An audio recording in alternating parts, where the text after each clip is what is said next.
What's up everybody, welcome back to Nintendo Land and welcome back to another episode of Luigi's Mansion 4 where we talk about kind of a game concept and how the next Luigi's Mansion could actually look like and what setting that it could be brought around. Today we take Luigi not on a boat, not on a train, but this time in a castle, as Luigi enters the cursed castle. Today I'll be giving you kind of an overview of how the story would work, how the areas of the castle will work, and exactly how the gameplay will be changed, and kind of how the game will work as a whole, and how this one is different from the other ones I have mentioned already. So if you're excited to hear about this game idea, let me know in the comments down below, and leave a like and subscribe to stay up to date on all things Luigi's Mansion, and all things Nintendo in general. Without further ado, let's get on to the video.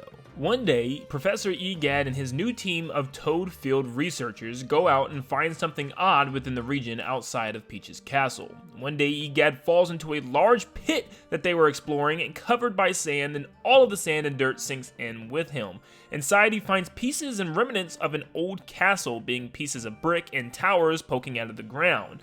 But he notices a small pedestal in the very middle of all the debris. In the middle of the pedestal lies a sword, plunged deep into a rock. The Toads get curious and Egad tells them to pull the sword out, but it takes them a very long time in order to lift it out of its pedestal, eventually getting Mario's help and lots of others in the surrounding area. Peach also came to watch up on the hill above to see what was going on. As soon as the sword was lifted from its mantle, a giant whirlwind kicks up and thousands of ghosts start pouring out from the sword, entering the whirlwind as well. Mario and Peach were also there to watch and help, so they were sucked in as well. The whirlwind picked up and tossed debris and eventually reformed itself into a giant mega castle from an ancient past. The surrounding area also is brought back to ancient past as a moat forms outside of the castle, full with tons of ghost sharks and night guards defending the drawbridge and any entrance into the castle. Luigi reads a note on a table where he's left at the castle that reads that everyone had left to the excavation site. Luigi must find a way into the castle and find Egad. After finding him, Luigi must lead him out of the castle in order to reach his lab, where he gifts Luigi the new version of the Poltergust with new features. Luigi has no chance getting to the castle with the abilities that he already has in just a vacuum cleaner. He's going to need a lot more, and Egad tells Luigi that he needs the special equipment from each boss ghost in order to form new weapons and abilities for Luigi. Each boss ghost has a very special relic that Luigi needs to defeat them and gain in order to gain some type of new ability with his vacuum.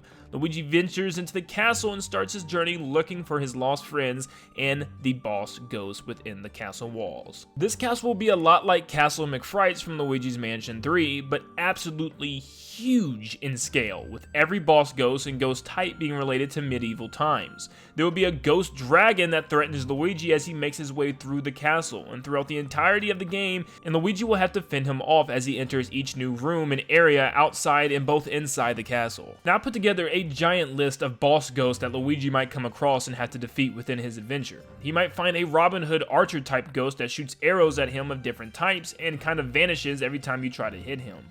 A merchant ghost with lots of different items and abilities and attacks that Luigi can actually use after he defeats him, and maybe he just kind of helps Luigi along his way.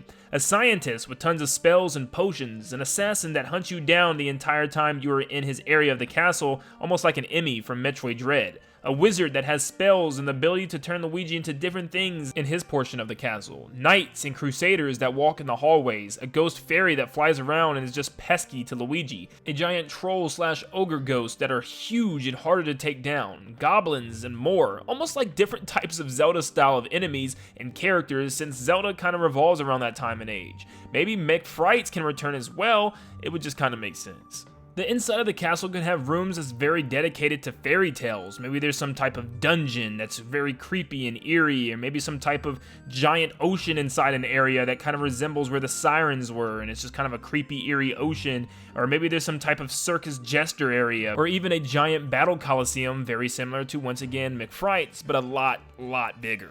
You can maybe even see an ancient scientist lab for the scientist ghost boss that you'll have to defeat. Or maybe even a small castle town with residents and villagers everywhere. That would be really cool. Luigi will also not only spend his time inside of the castle like he does in most of his games, but be able to actually go on the outside of the castle. There will be different towers that he can ascend, different walkways and bridges and paths, and like I said, he could probably even go outside to the castle town and different areas that are outside the actual castle itself. Before we move on to the next section of this frightening adventure, I want to thank today's sponsor, Lepow, for sending over its brand new C2S portable monitor. You guys truly don't understand how amazing this thing looks in person, and a video doesn't do it justice. This is a fully portable monitor that you can take with you anywhere. It can easily fit in a book bag and it's extremely thin. You can play pretty much any game console and anything you want on this. You can even use it as a second screen for your laptop, your phone, or whatever you have with you on your journey. And straight out of the box, it pretty much comes with every cord that you'll need, with a power brick, HDMI, USB, and USB-C cords all ready for usage. And just look at how thin this thing is. I mean, this is a portable monitor that runs at 1080p, and it is beautiful. Look how thin it is. I mean, it can fit in any book bag of yours or any carrying bag, and it has a great kickstand and built-in speakers for gaming on the go. Not to mention, there is also a headphone jack if you want to plug in and play with your headphones. And don't worry, even with all these features and its beautiful colors of display, it still has amazing response time. I mean, seriously, you are going to be gaming at a high level of efficiency with the portable monitor with this thing. So definitely check out and get yourself a C2 series portable monitor from Lepow. And thanks again for Lepow for sending over a copy and sponsoring this video. Luigi will gain an ability to aid him with his journey after each boss ghost is defeated. For example, after he defeats the Robin Hood archer, he might get the ability to go into first person and shoot plunger arrows out of his vacuum. And maybe just like he does in his actual Luigi's Mansion 3 moveset, this will actually be able to shoot far away and actually aim really precisely as a projectile that Luigi can fire.